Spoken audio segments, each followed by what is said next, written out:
As a new parent, do you often worry about things that could happen to your baby? Perhaps you worry about if your baby started choking, or wonder what you would do if you found your baby unconscious. This video series will give you a basis in understanding how to perform infant first aid addressing choking and hands-only CPR. Being prepared keeps you and your baby safe.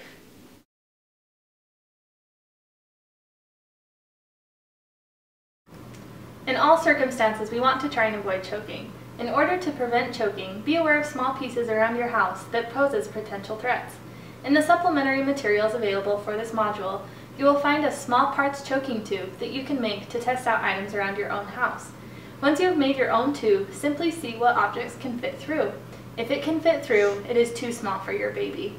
Accidents can still happen though, so it's important to remember that being prepared keeps you and your baby safe. Imagine you're at home. You're in the kitchen making lunch and your baby is lying on the floor. She finds a penny and starts to choke. What would you do? First, be sure that your baby is really choking. You'll know your baby's choking because he'll have a hard time breathing, he'll have a bluish skin color, or he might not be able to make any sound at all. If he is crying or coughing, let him continue because that can naturally dislodge the object. Once you know your baby really is choking, lie him face down on your forearm. Make sure that as you pick him up, you support his head and keep his head lower than the rest of his body. You can use your lap or thigh for support if you need to. Now, locate the area between their shoulder blades. Give 5 quick back blows. 1, 2, 3, 4, 5. After that, if you didn't see the object come out, flip the baby over and look into their mouth.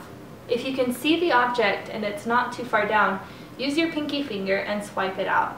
If not, we will continue with doing chest thrusts. To do chest thrusts, first brayer the area, then you will put 1 finger at nipple level and 2 right below, then lift up the first finger you put down and push down 5 times. 1, 2, 3, 4, 5.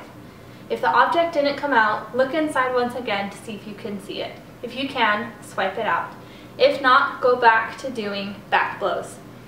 1, 2, 3, 4, 5. Look. Still in there? 1, 2, 3, 4, 5. Alternate back and forth until the object becomes loose. Well, what if the object doesn't come loose and your baby loses consciousness? This is where hands-only infant CPR comes into play. Continue watching and we will learn how to do this.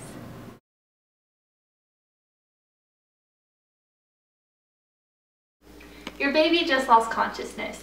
They are not getting enough oxygen to support their body functions. We use hands-only CPR or cardiopulmonary resuscitation in order to get oxygen flow working again. This is done through chest compressions. First, as always, we want to make sure that there is no response. For an infant, rubbing their chest or flicking their feet will usually get a response. If there is no response, continue with CPR. If you are alone, you want to perform CPR for 2 minutes before calling 911. But if someone is with you, have them call 911 while you start CPR. Be sure to point to them so they know that they are supposed to call CPR. Lay the infant on a flat surface and look to see if you notice breathing. You can watch their chest to see if it rises and falls, or place your face close enough to theirs to see if you can feel breath. If there is no breathing, start chest compressions. To start, bare the chest. Place 1 finger in the spot between their nipples, then place 2 additional fingers below and lift up the first finger that you put down. Then push into their chest 1/3 to 1/2 of the depth of their chest. You want them to be fairly fast. Count 1 and 2 and 3 and 4. This is the same beat as Staying Alive by the Bee Gees. If it helps, sing that song in your head and perform chest compressions to the beat.